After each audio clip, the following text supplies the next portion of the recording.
저희는 미국 주도의 디지털 협정에 반대합니다. 한국무역협회 국제무역통상연구원에 따르면 코로나19 이후 글로벌 콘텐츠 소비량은 이전 대비 60% 이상 증가하였으며 글로벌 빅데이터 시장 규모는 2025년까지 연평균 10.6%의 성장률이 예상됩니다. 이처럼 디지털 무역의 중요성이 강조되고 있는 시점이기에 관련된 행보에 신중을 가할 필요가 있습니다.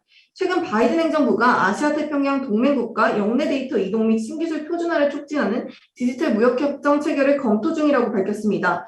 하지만 미국 주도의 협약은 두 가지 측면에서 대한민국에게 적합하지 않습니다. 첫째로 국내 디지털 기업의 성장을 위축할 것입니다. 둘째로 개인정보 보호와 국가안보 측면에서 미국과 타협하기 어려운 측면이 분명히 존재합니다. 따라서 디지털 정책 보완 후 중견국가의 디지털 무역협정에 참여하는 것이 대한민국 산업의 후생을 최대화하는 방안이라고 생각합니다. 네, 이상 반대측 입론 마치겠습니다. 감사합니다.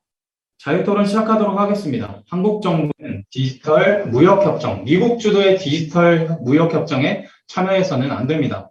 먼저 디지털 무역이란 전자상거래의 국경 간 거래보다 포괄적인 개념으로 디지털 인프라, 클라우드 컴퓨팅 서비스, 디지털 미디어, 관련된 데이터 이동과 지식재산권 포함 등 대단히 포괄적인 무역협정이 될 수 있을 거라고 얘기를 드릴 수 있을 것 같습니다.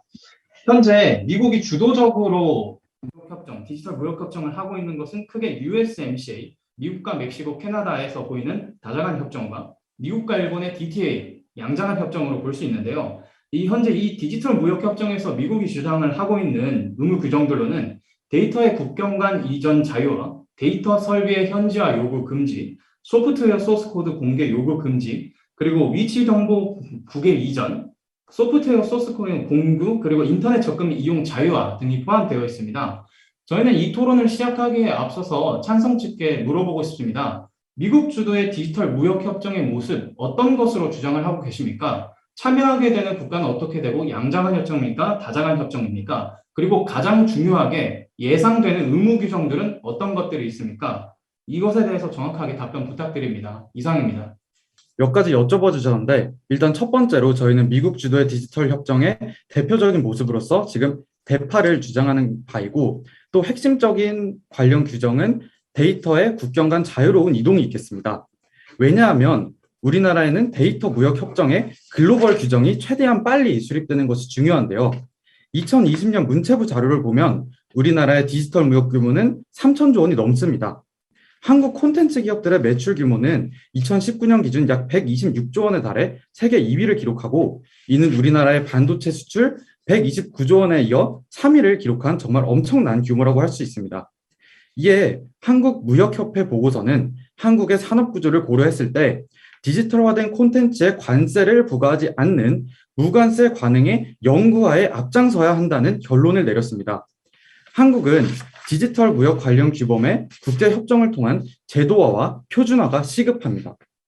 디지털 콘텐츠는 전통적 의미의 무역 상품이 아니기에 이런 글로벌 무역 협정이 아니라 각국에서 산발적으로 새롭게 만들어지는 규제나 변동성에 굉장히 취약하고 이것이 심화되면 한국의 디지털 무역 시장은 위축될 가능성이 있기 때문입니다.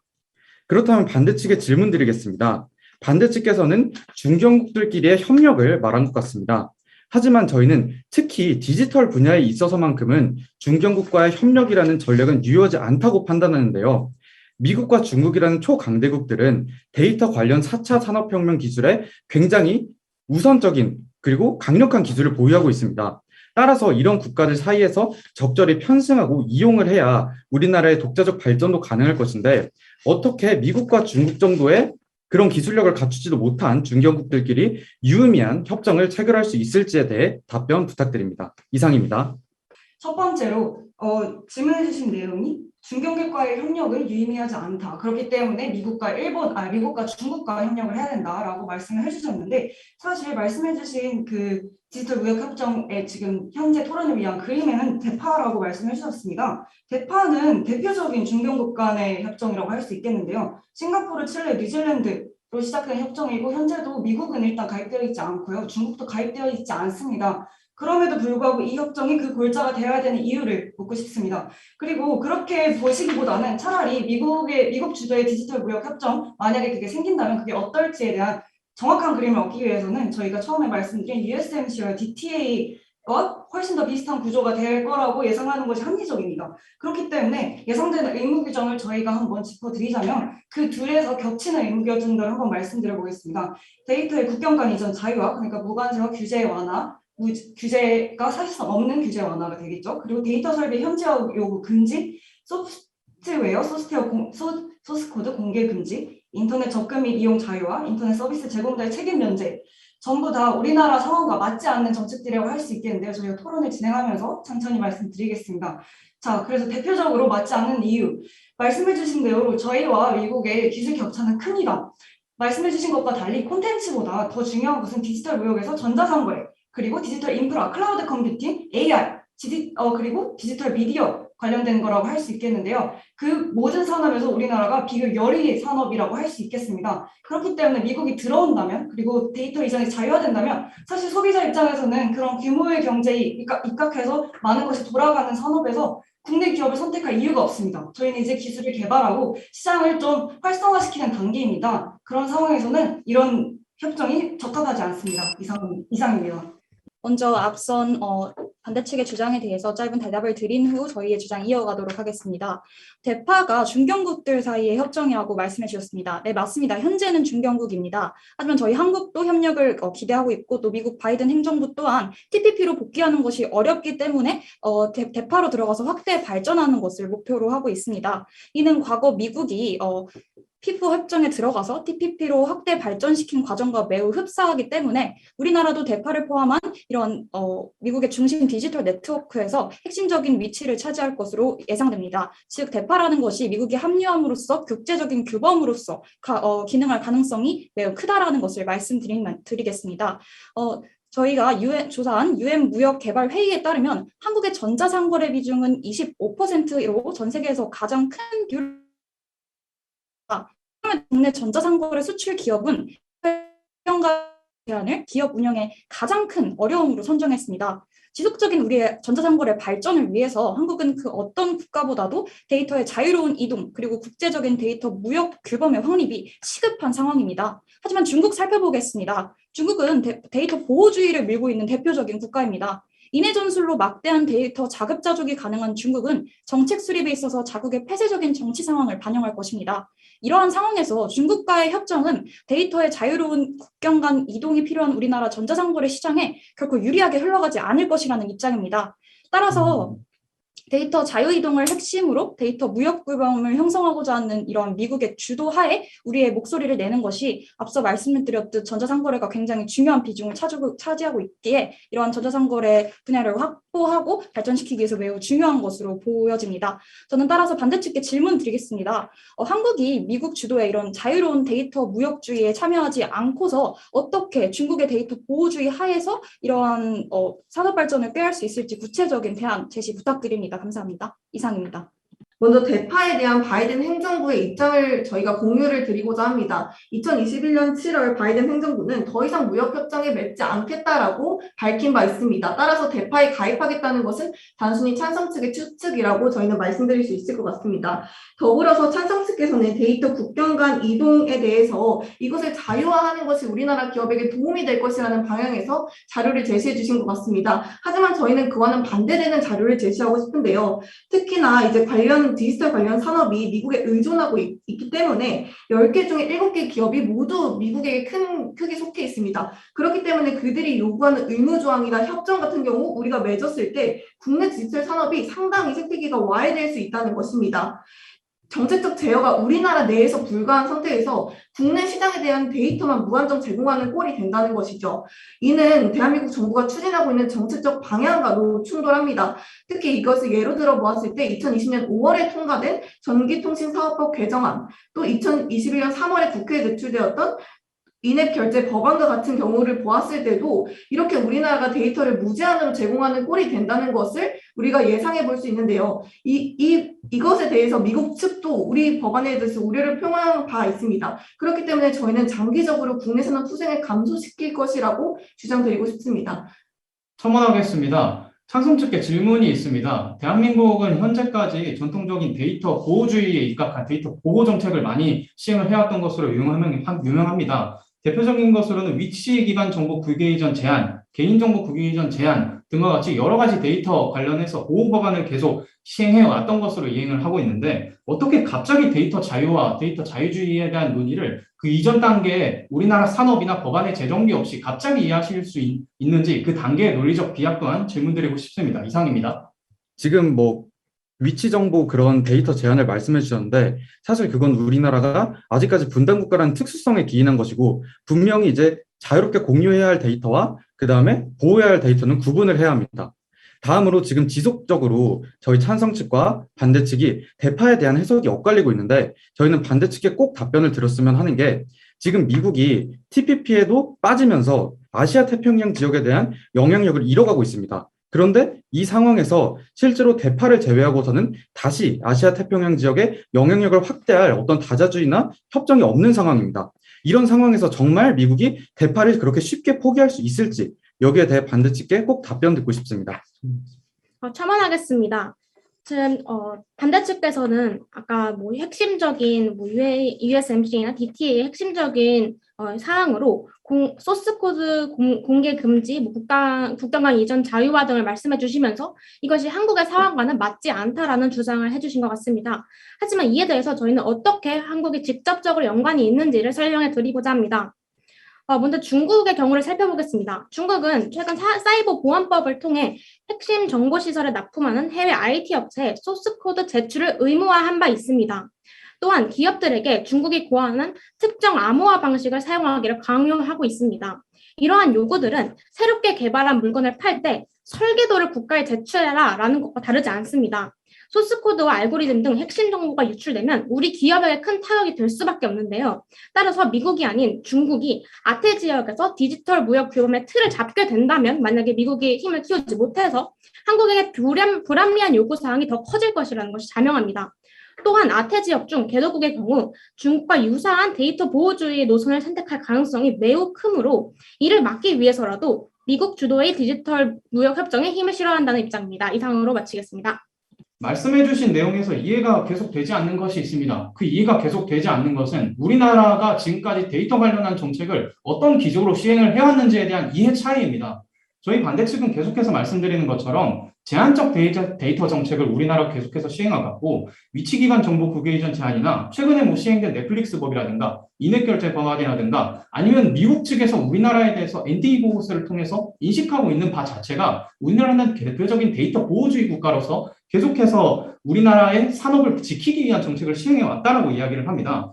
단순히 이건 우리나라가 분단 국가이기 때문에 위치 정보를 제공하지 않는다라는 차원이 아닙니다. 현재 뭐 공간정보 산업협회 관계자 인터뷰에서 보면 조건 없이 국내 정밀 지구를 해외에 반출할 경우에 뭐 자율주행 자동차, 무인차 산업이나 드론 무인기 산업, 위치기반 정보, 자동차용 운영체제 이런 OS 등 산업에서 구글이 쉽게 주도권을 쥘 수밖에 없는 상황이라는 것이죠.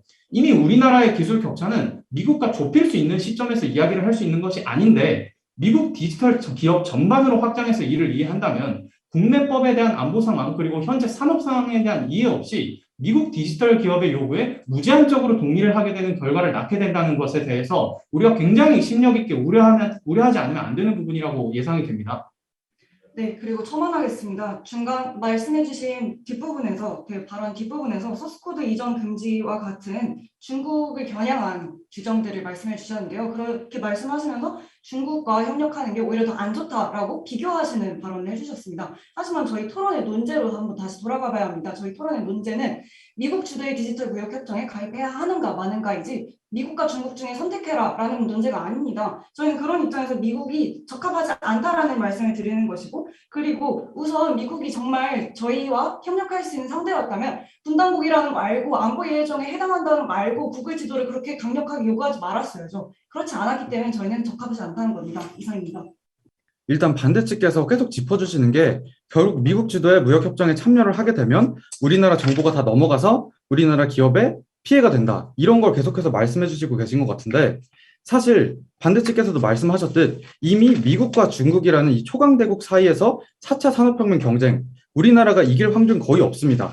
따라서 어느 정도는 그 나라들을 편승하고 이용하고 그런 전략을 취해야 하는데 이 상황에서 과연 미국과 중국 중 어느 나라를 선택해야 할 것이냐 이게 오늘 저희가 해석한 논제입니다. 왜냐하면 우리나라 같은 중견국은 일단 확보할 수 있는 데이터의 양도 적고 기술력도 굉장히 부족하기 때문에 독자적으로는 어떤 새로운 4차 산업혁명 기술력을 충분히 확보할 수 없습니다. 따라서 저희는 미국 아니면 중국을 선택해야 한다고 주장하는 바입니다. 그리고 저희는 그 사이에서 미국의 선택을 하는 게 훨씬 더 유리하다고 말씀드리는 바입니다. 첨언하겠습니다. 중견국으로서 중국과 미국 사이에서 우리의 위치를 정해야 되는데요. 저희는 이에 대해서 중국이 결코 미국을 넘어 패권국으로서 성장하지 못할 것이라는 이유를 말씀드리겠습니다. 지역 패권을 위해서 중국은 현재 개도국에 대한 경제조건 침해를 지속하고 있습니다. 따라서 반중 정서가 확산되는 것은 물론 1대1로 프로젝트에서 약 2천조 원의 재정 지원에도 불구하고 지원을 받은 개도국들이 연이어서 디폴트를 선언하고 있는 상황입니다. 이제 중국의 패권 경쟁에 집중할 수 있는 재정적 여력의 한계가 드러나고 있습니다. 또한 앞으로의 전망 역시 밝지 않습니다. 2050년까지 중국의 생산 인구는 2억 명으로 감소하고 노령 인구는 3억 명으로 증가하는 인구 구조적인 쇠퇴가 예상됩니다. 2020년 UN 무역개발회의 보고서에 따르면 2030년대 상반기에 중국의 GDP 총액이 미국을 추월하지만 2030년대 중반에 미국이 인구 감소, 생산성 향상 둔화, 폐쇄적 제도 문화로 성장이 둔화되어서 2060년에 다시 중국에게 재추월될 것으로 예상됩니다. 전 질문 드리겠습니다. 이처럼 초장기적인 관점에서 정말 중국이 미국을 넘어 패권국으로 성장할 수 있을 것이라고 생각하십니까? 이상입니다. 저 이전 발언부터 계속 중국과 미국의 경쟁 구도 속에서 저희의 선택이 무엇인가가 논제라고 잘못 오해하고 계신 것 같습니다. 하지만 저희 논제 다시 말씀드리지만 미국 주도의 디지털 무역협정에 참여해야 하는가 마는가의 문제입니다. 그 이유가 무엇일까요? 왜 미국과 중국 간의 선택을 논제로 제시되지 않았을지에 대해서 한번 생각을 해보겠습니다. 중국이 가입되어 있는 의무조항이 강한 디지털 무역협정이 단 한 개라도 있나요? 중국은 디지털 무역협정 자체에 그리고 디지털 이동의 자유화 자체에 반대하는 입장입니다. 그렇기 때문에 중국이 가입되어 있는 거 RCEP 의무조항 하나도 강하지 않습니다.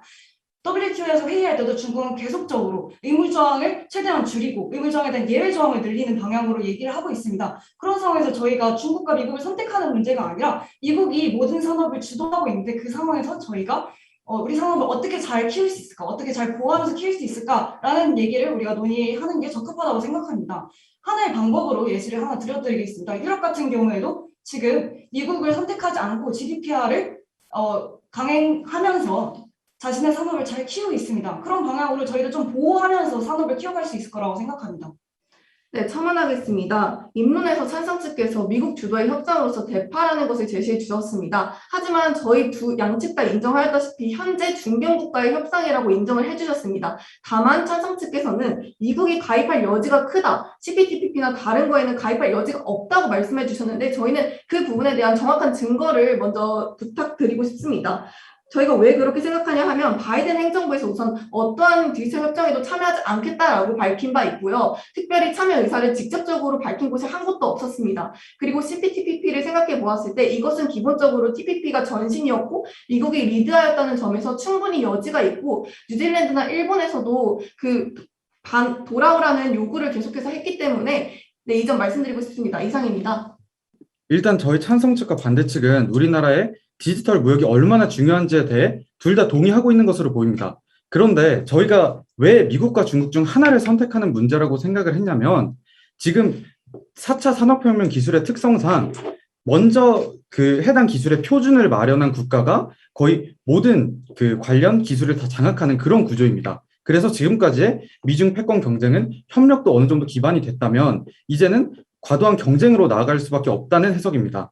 그런데 저희가 말씀드리는 것은 이렇게 두 개의 초강대국이 참여하지 않는 어떤 새로운 다자협정, 이게 과연 국제 정세적으로 의미가 있을지에 대해 말씀드리는 겁니다. 특히 디지털 무역에서만큼은 이 두 초강대국의 기술력을 적절히 중견국들이 이용하고 함께 성장해가는 그런 협정이 필요하다고 말씀드리는 것입니다. 네, 첨언하겠습니다. 그리고 중국과 미국의 두 초강대국 간의 패권 전쟁이 있다는 사실은 동의하실 것이라고 생각합니다. 그래서 저희는 왜 미국이 어쩔 수 없이 대파를 복귀할 수밖에 없는지를 생각한 그 근거에 대해서 다시 한번 말씀드리겠습니다. 지금 전 대통령인 트럼프가 TPP에 탈퇴하면서 중국과의 패권 경쟁에 있어서 지정학적으로 중요한 아시아 태평양 지역에서 영향력이 크게 약화된 상태입니다. 하지만 바이든의 주 지지 세력은 백인 중산 노동계층이죠. 그래서 그들에 대한 정치적인 고려로 미국의 TPP 복귀는 사실상 불가능하지만 그렇기 때문에 미국은 대파라는 디지털 무역 협정을 통해 아시아 태평양 지역에서 영향을 되찾고자 할 것이다라는 것이 저희는 당연한 수순이라고 생각을 했고요. 저는 반대측과 질문 드리고 싶은 게 지금 중견국 얘기를 계속 하신 것 같은데 지금 사실 중견국이라고 여겨지는 호주나 뉴질랜드 같은 경우에도 미국의 1차적인 동맹 회원국으로서 대파 가입의 1차원적인 후보인데 어떤 식으로 구상을 하셨는지 정확하게 말씀 부탁드리겠습니다. 마치겠습니다. 한국 정부는 미국 주도의 디지털 무역 협정에 참여해서는 안 됩니다. 오늘 토론을 간단하게 두 가지로 정리한다면 논제에 대해 이해를 하였는지, 상황에 대해 이해를 하였는지로 먼저 이야기할 수 있을 것 같습니다. 저희 반대 측이 생각하기에 찬성 측은 현재 논제 이해를 미국 주도의 디지털 무역 협정에 참여해야 한다가 아니라 미국과 중국 중 어느 편을 들 것인지에 대한 논제로 이해를 하시고 계신 것 같습니다. 이에 대한 가장 큰 문제로는 현재 미국이 주도하고 있는 디지털 무역 협정이 어떤 의무 규정을 갖고 있는지, 데이터 정책에 대해 어떤 노선을 따르고 있는지에 대해서 찬성 측 언급이 아무것도 없었다라는 점에 대해서 강력하게 짚어드리고 싶습니다. 둘째는 상황 이해가 잘못됐습니다. DPA가 현재 미국이 참여하고 있지 않은 무역협정임에도 불구하고 찬성 측 첫 번째 발언부터 DPA를 발언하시는 실수를 저질렀고 우리나라의 데이터 정책 기조를 현재 지금까지 계속 해오고 있었던 우리나라 산업을 발전시키기 위한 데이터 보호주의 규정에도 불구하고 갑작스러운 강력한 자유주의 정책을 하는데 여기에서의 논리적 비약을 메꿀 어떤 대안도 제시하지 않았다라는 점이 상황 이해에 대한 잘못이라고 생각합니다. 미국 혹은 중국을 선택해야 한다는 좁은 식견으로부터 우리나라는 이제 벗어나야 합니다. 우리나라는 기술 자주국으로 성장을 해야 하고 우리나라가 주도할 수 있는 디지털 무역 협정에 참여할 수 있는 방안을 고려해야 할 것입니다. 미국 주도 디지털 무역 협정 참여해서는 안 됩니다. 이상입니다.